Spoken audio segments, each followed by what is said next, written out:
Absolument, j'aime quand Paris vit, j'aime quand la culture enfin renaît et j'aime quand la vie redevient comme avant. Bon, alors, présidentielle, vous allez nous aider ce matin, Valérie Pécresse, à comprendre la logique des Républicains, parce que c'est un peu compliqué. Ce sera donc le 4 décembre. Congrès le 4 décembre, dans 2 mois, pour choisir la candidate ou le candidat des Républicains. Il y a 5 candidats, on le sait. Vous participerez au Congrès. Oui, bien sûr. C'est une primaire interne. C'est les militants qui ont choisi ce mode de sélection. Et j'ai toujours dit que je jouerais collectif. Je veux l'unité et je veux surtout gagner. Donc la candidate ou le candidat ne sera pas désigné avant le 4 décembre, par les sondages par exemple. Non, il y a un processus de sélection, un départage, un processus qui nous permettra de nous rassembler. J'ai quand même un petit mot pour nos alliés centristes. Nos alliés centristes qui ne pourront pas partager, qui restent à la porte, qui ne pourront pas participer à cette sélection. Et bien évidemment, par respect pour eux et parce que je veux rassembler très largement face à Emmanuel Macron, j'irai aussi présenter ma candidature à l'UDI et aux centristes. Vous irez présenter votre candidature à l'UDI et aux centristes. Si vous n'êtes pas choisi par les Républicains, vous pourriez être choisi par l'UDI et les centristes et être candidate quand même ?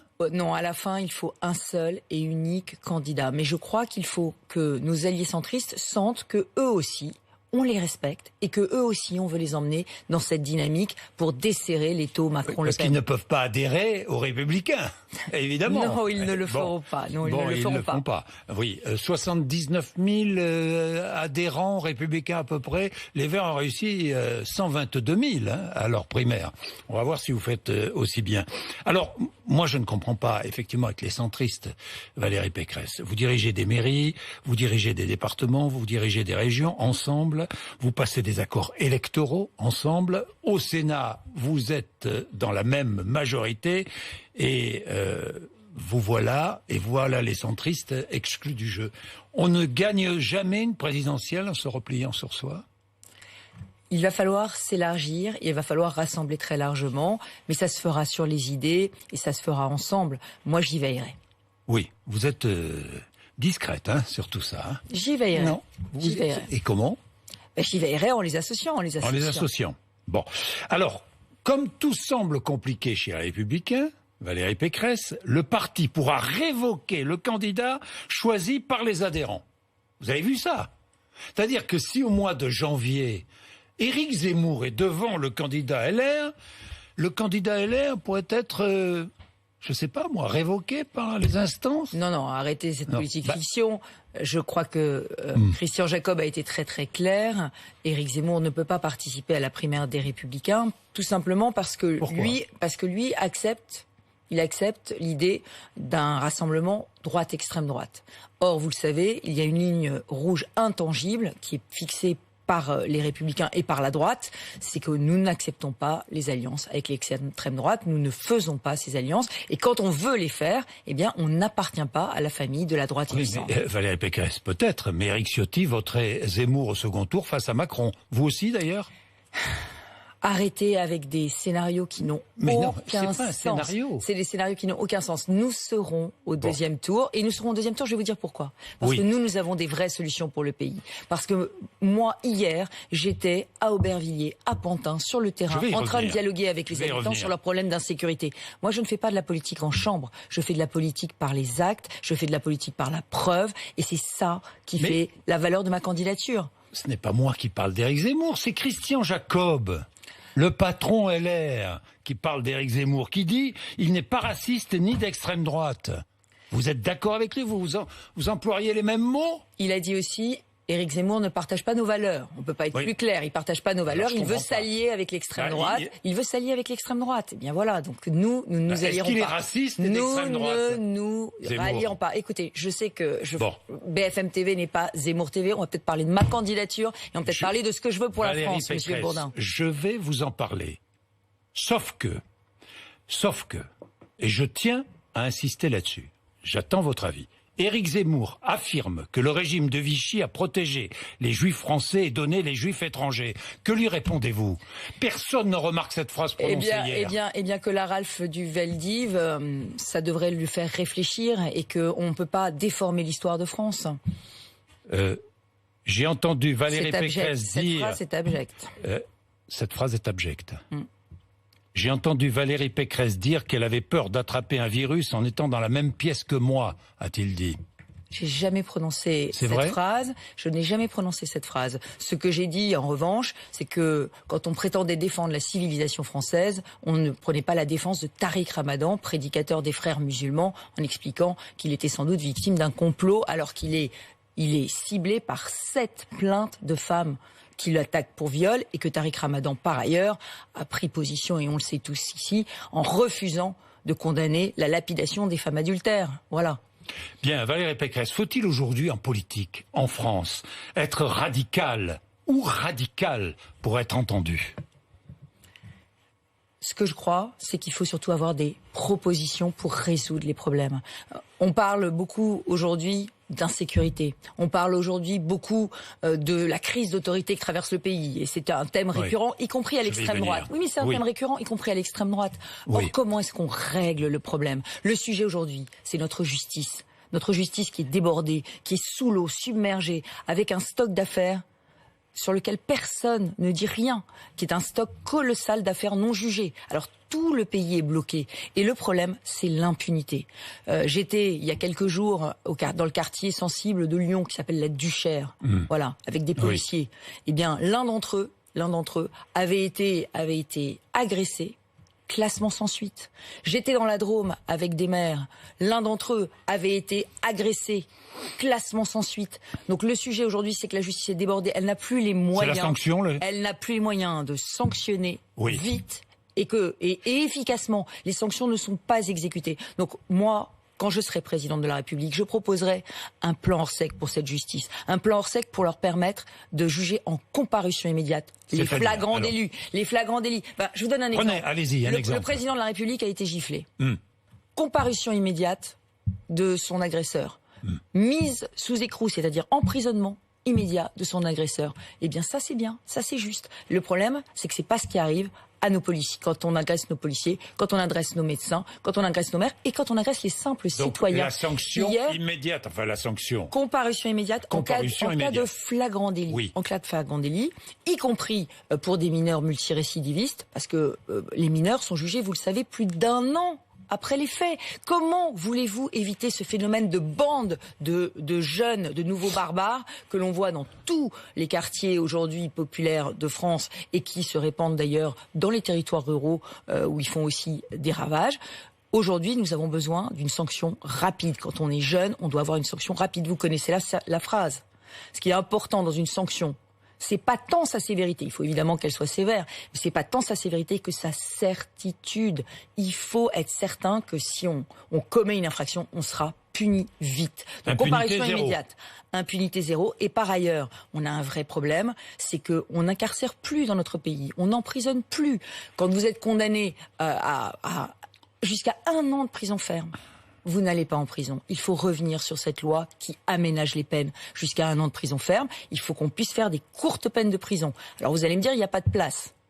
Eh bien, moi je propose, dès l'année prochaine, de créer 5000 places de centres fermés pour les majeurs.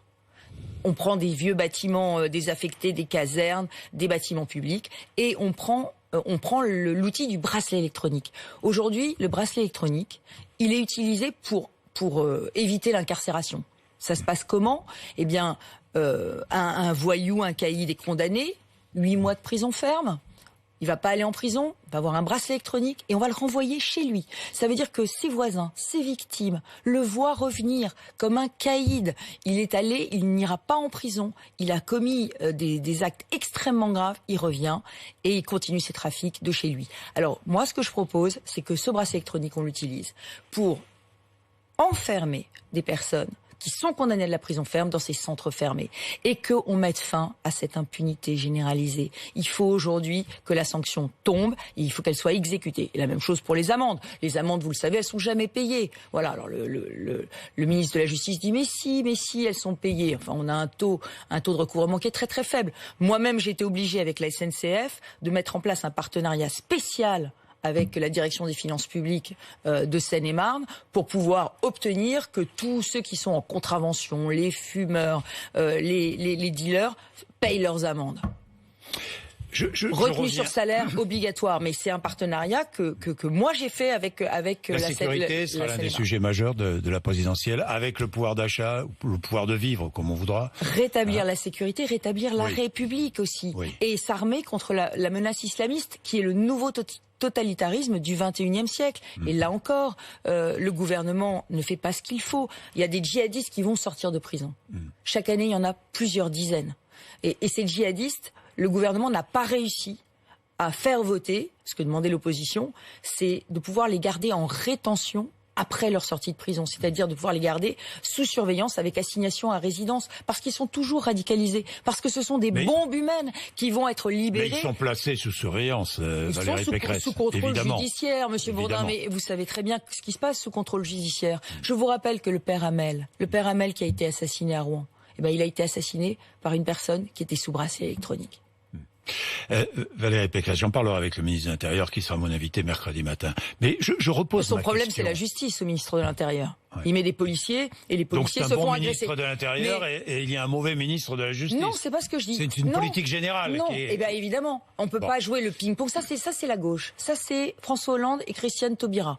On met un ministre de l'Intérieur, on dit le ministre de l'Intérieur va faire des choses, et on met une ministre de la Justice qui désarme la justice. Eh bien aujourd'hui, on est toujours sur ce désarmement judiciaire. Et moi j'étais avec Gérald Darmanin à la BAC de Créteil il y a quelques semaines où les policiers s'étaient fait agresser par des dizaines de jeunes de moins de 15 ans.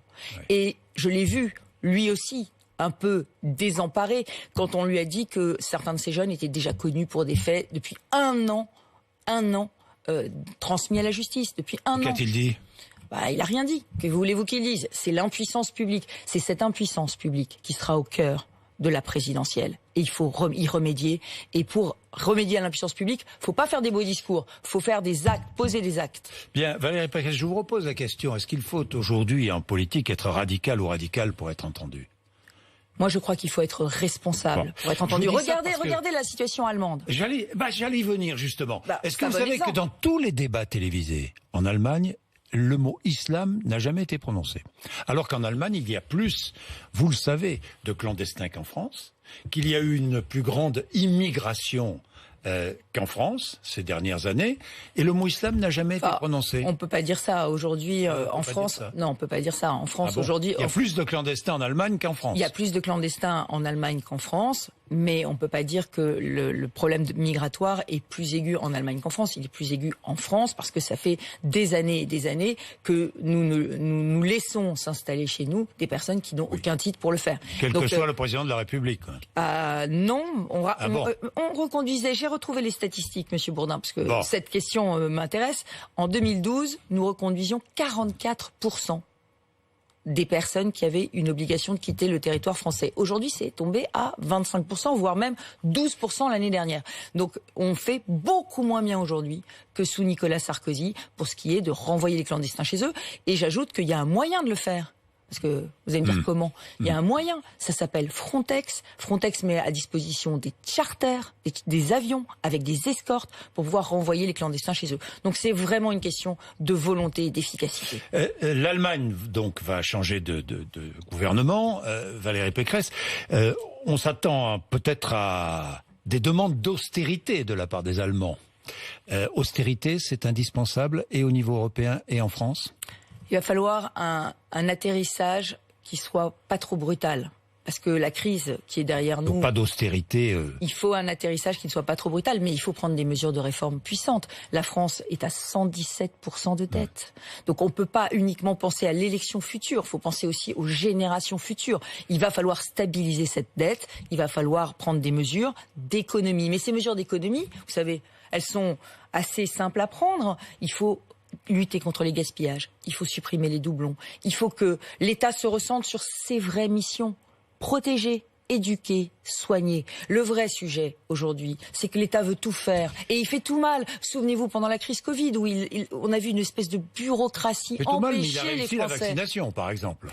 Il l'aurait mieux réussi, me semble-t-il, si dès le départ, il s'était appuyé sur les régions, les départements, les communes. Parce qu'au lieu d'avoir un face-à-face, un bras de fer entre la présidence verticale et le peuple, il y aurait eu une conviction par le terrain, une conviction par les médecins de famille, une conviction par les maires, une conviction par des personnes qui ont la confiance des Français. Et ça aurait été beaucoup moins conflictuel et on n'aurait pas eu ces bagarres avec les anti-vax. Le budget 2022 est insincère à vos yeux?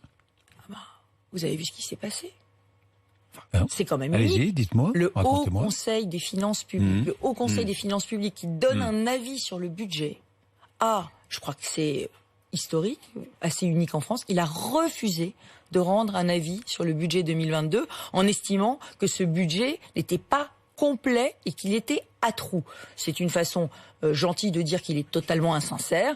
Et donc on a un vrai problème avec ce budget, qui est un budget électoral, qui est un budget de campagne. Mais la dette, moi je me souviens, les années Sarkozy, 60% du PIB au début de la présidence Sarkozy et plus de 90% à la fin. Absolument, il y avait eu la crise des dettes souveraines entre-temps, mais... Et un chômage à 10,6, il est à 8 aujourd'hui. Mais nous avions enclenché la baisse des déficits dès 2011. Or, en 2012, année présidentielle, nous avons fait un budget totalement sincère et François Hollande a fait un audit de ce budget.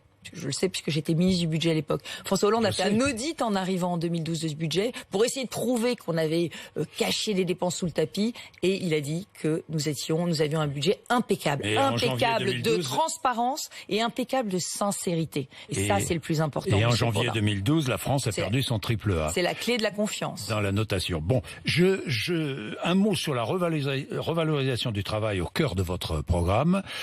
Fin des 35 heures ou pas? Négociation en entreprise du temps de travail. Ça, c'est très important pour moi parce que je pense que le télétravail change absolument tout à la façon dont nous allons travailler. Donc, c'est une façon de remettre en cause les 35 heures. Valérie Pécresse. Une façon de remettre en cause la rigidité du temps de travail et des 35 heures. Mais évidemment, moi, mon cœur de mon projet, c'est d'augmenter les salaires. D'augmenter les salaires de 10%. Donc cette logique de flexibilité, elle va avec un donnant-donnant. C'est travailler plus pour gagner plus. Je n'ai rien inventé. En baissant les cotisations.